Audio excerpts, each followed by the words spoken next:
Hello doers, welcome back to our channel Devintelle. Today we will see how to create expense from the ticket screen. So let's see about that. You can see here a module Dev Expense Helpdesk. First install this module, so click on this activate button. Now our module is installable. First go to settings,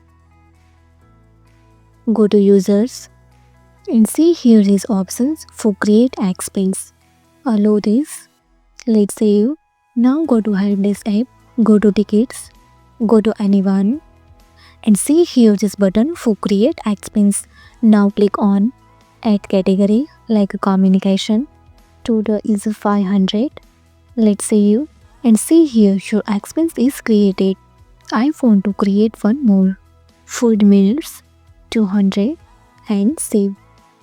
So see here now display total 2 expense. Open this. Your created expense is display here. And see here all details. And also display here create ticket options.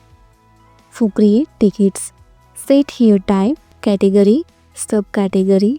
Closing date is 20. Set priority and text. Let's save and see here.